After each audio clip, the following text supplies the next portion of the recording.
C'est l'histoire qu'on a longtemps essayé d'enterrer.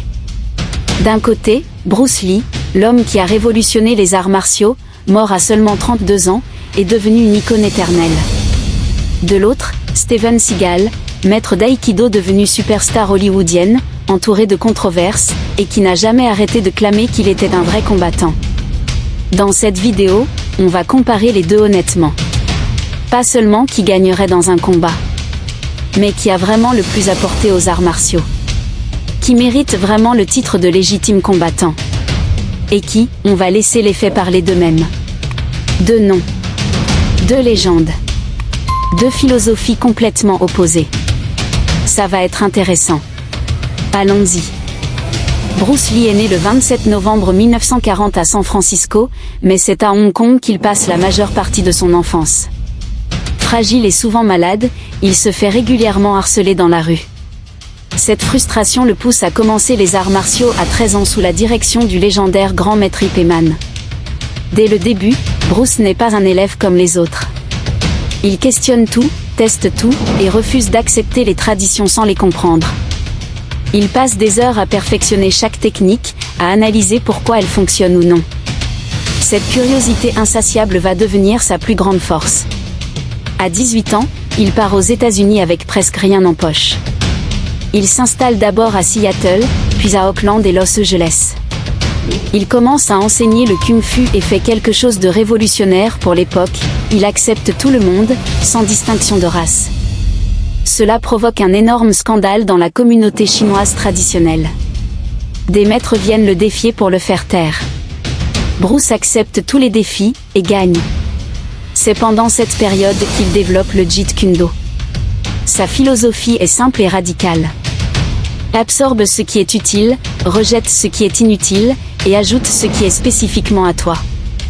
Pour Bruce, un art martial ne doit pas être une prison rigide.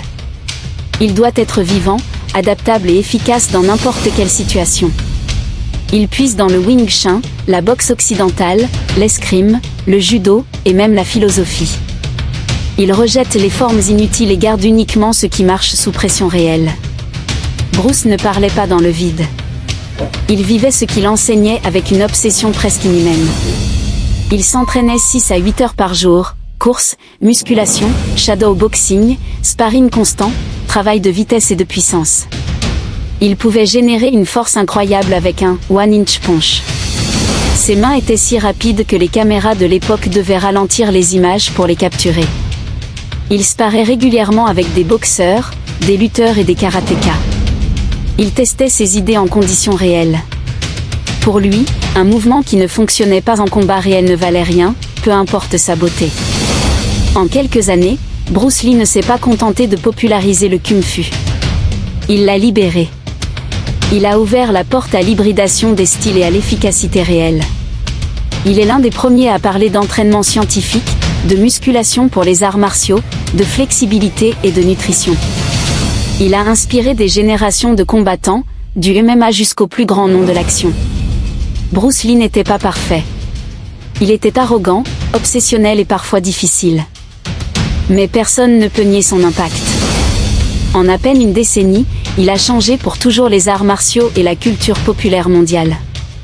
Steven Seagal naît en 1952 dans le Michigan.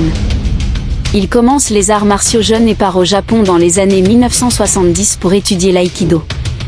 Il affirme avoir été le premier occidental à ouvrir un dojo d'aïkido au Japon et avoir atteint le 7e dan.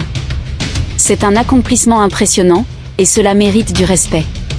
L'aïkido est un art japonais basé sur l'harmonie et la redirection de l'énergie adverse. Il met l'accent sur les rotations du corps, les clés articulaires et les projections.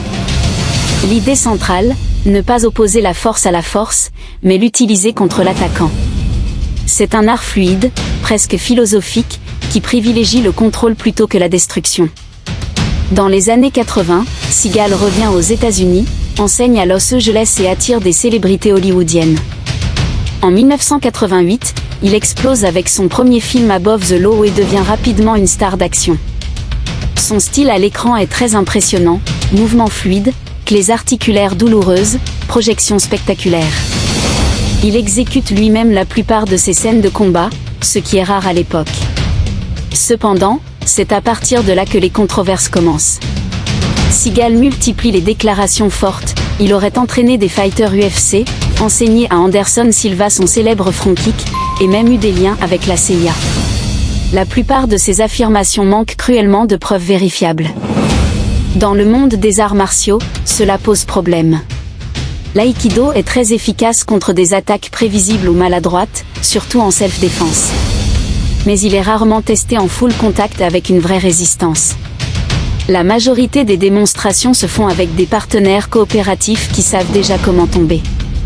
C'est très différent de l'approche de Bruce Lee, qui cherchait constamment à tester ses techniques sous pression réelle. Steven Seagal reste une figure polarisante. D'un côté, il a popularisé l'aïkido auprès du grand public et montré que cet art pouvait être spectaculaire à l'écran. De l'autre, ses nombreuses déclarations controversées et le manque de preuves ont terni son image auprès de la communauté martiale. Il reste néanmoins un maître d'aïkido accompli avec un charisme certain à l'écran. Mais entre l'image qu'il projette et la réalité du combat, le fossé est important. Maintenant que nous avons présenté les deux hommes, il est temps d'aller au cœur du sujet. Qui a le plus contribué aux arts martiaux? Qui mérite vraiment le titre de légende? Et dans un combat réel, qui aurait le plus de chances de gagner? Commençons par l'impact sur les arts martiaux. Bruce Lee a révolutionné le monde du combat. Avant lui, les arts martiaux étaient cloisonnés, chaque style restait dans sa bulle, avec ses règles, ses formes et ses traditions. Bruce a cassé ces barrières. Il a créé le Jeet Kune Do, non pas comme un nouveau style rigide, mais comme une philosophie, absorber le meilleur de chaque discipline et rejeter ce qui ne fonctionne pas. Il est l'un des premiers à parler ouvertement d'entraînement scientifique, de musculation pour les arts martiaux, de flexibilité, de nutrition et d'hybridation. Il sparait avec des boxeurs, des lutteurs, des karatékas. Il testait tout sous pression réelle. Son influence est immense, on la retrouve chez les pionniers du MMA, chez des champions comme Anderson Silva, Conor McGregor ou même dans la façon dont les gyms modernes mélangent les styles. Bruce Lee a aussi changé la représentation des Asiatiques à Hollywood. Avant lui, les rôles étaient souvent secondaires et stéréotypés. Avec Ante the Dragon, il devient une superstar internationale. Il prouve qu'un Asiatique peut être la star principale, charismatique, puissant et respecté. Son impact culturel dépasse largement le cadre des arts martiaux. Steven Seagal, lui, a popularisé l'aïkido auprès du grand public. Grâce à ses films des années 80 à 90, Above the Law, Under Siege, Out for Justice, des millions de personnes ont découvert cet art fluide, élégant et philosophique. Il a montré que l'aïkido pouvait être spectaculaire à l'écran et a inspiré beaucoup de gens à commencer la pratique. Cependant, son héritage est plus controversé. Seagal a fait de nombreuses déclarations fortes, entraînement de fighters UFC, enseignement à Anderson Silva, lien avec la CIA, etc., qui manquent souvent de preuves vérifiables. De plus, l'aïkido qu'il pratique est rarement testé en full contact avec résistance réelle. La plupart des démonstrations se font avec des partenaires coopératifs. Cela limite son influence dans le monde du combat moderne, où la preuve sur le ring ou en cage compte énormément. Dans un combat hypothétique entre les deux, à leur prime, l'analyse est fascinante. Seagal est imposant, 1m93, environ 100 à 110 kg à son meilleur, calme, lourd. Son aïkido brille quand il peut saisir, rediriger et projeter. À courte distance, un bon timing pourrait permettre une clé articulaire ou une projection. Mais en face se trouve Bruce Lee, 1m71, 65 kg de muscles compacts, vitesse surhumaine, explosivité. Bruce ne va pas attendre gentiment que Seagal saisisse son poignet. Il va imposer un rythme infernal, low kick au genou, jab aux yeux, elbow au cou, combinaison Wing Chun Boxing Jeet Kune Do. Une tempête offensive non-stop. Seagal essaierait de contrôler la distance pour utiliser ses projections. Mais Bruce est trop rapide, trop imprévisible. Il change constamment de niveau et d'angle. Un seul low kick bien placé compromettrait la mobilité de Seagal. Une rafale de poings courts passerait avant que l'aïkido puisse saisir. Bruce Lee était obsédé par l'efficacité réelle. Seagal est maître dans un art qui fonctionne mieux contre des attaques prévisibles. Dans un vrai combat sans règles, la vitesse, l'explosivité et l'adaptabilité de Bruce lui donneraient un avantage clair. Au-delà du combat, l'héritage reste différent. Bruce Lee a ouvert les portes. Il a inspiré l'hybridation, le MMA moderne, et des millions de pratiquants.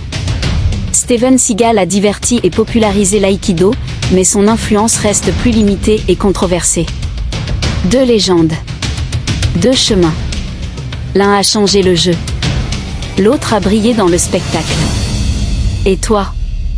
Qui respectes-tu le plus? Qui a le plus marqué l'histoire selon toi? Bruce Lee, le révolutionnaire? Ou Steven Seagal, le maître d'aïkido hollywoodien? Dis-le en commentaire.